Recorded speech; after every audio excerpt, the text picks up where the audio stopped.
Images appear to confirm rehearsals have been taking place for a major set-piece parade. Pyongyang is used to such events, and the next is expected to be held after an unprecedented series of about 80 ballistic missile launches in 2022. Leader Kim Jong-un seems as determined as ever to develop longer-range intercontinental missiles, while also acquiring an arsenal of shorter-range tactical weapons that threaten his neighbors, including South Korea. The increased threat has led the US to renew assurances to South Korea that it will use its nuclear umbrella to protect the country.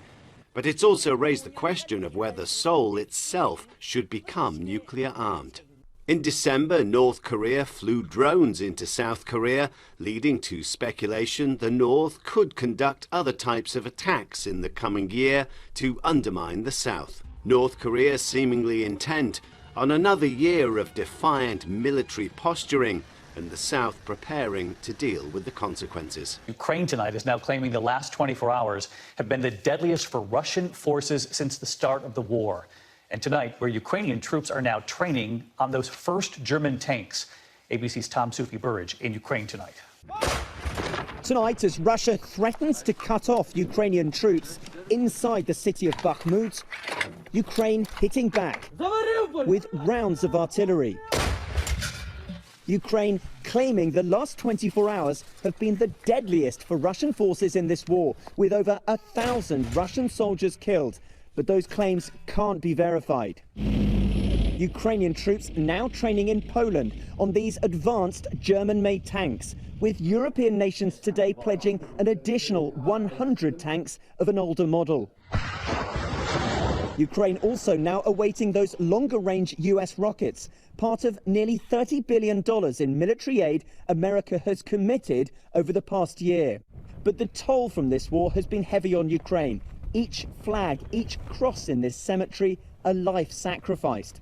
More than 700 soldiers buried here, some killed in the past few days. These rows of freshly prepared graves speak of the brutality of the fighting right now, because sadly, almost inevitably, all of these will soon be filled.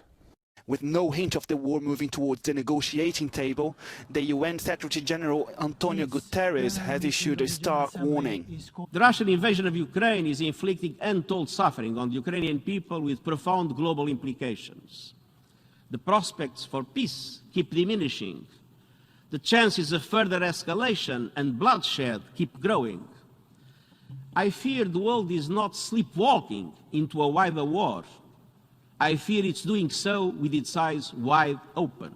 It seems as though we are on the verge of World War III. Jesus told us in the last days there would be war between the nations. Are we seeing the stage setting taking place to fulfill this prophecy? If so, then we're close to the time Jesus refers to as the worst time in the history of the world, as we read in Matthew 24:21. For then there will be great tribulation, such as has not been since the beginning of the world until this time, no, nor ever shall be. If we are that close to the tribulation, then the world is about to see war the likes of this planet has never seen before. The book of Revelation tells us when Jesus breaks the first seal, the Antichrist will be unleashed. When Jesus breaks the second seal, war will be unleashed. Resulting from these wars will be famine, pestilence, and death as Jesus breaks the third and fourth seals. The Bible tells us 25% of the population of the earth will be killed at this time, as we read in Revelation 6:8. So I looked, and behold, a pale horse, and the name of him who sat on it was Death, and Hades followed with him, and power was given to them over a fourth of the earth, to kill with sword, with hunger, with death, and by the beasts of the earth. The population of the world is roughly 8 billion, meaning 2 billion people will die during this time. The remaining 17 judgments of God include devastating earthquakes, cosmic disturbances, scorching heat, meteors, 100-pound hailstones, volcanic eruptions, loathsome sores on those who take the mark of the beast, the seas, rivers, and springs of water turn to blood, demons torturing mankind, and a 200 million strong demonic army who will kill another third of mankind, bringing the total to 4 billion.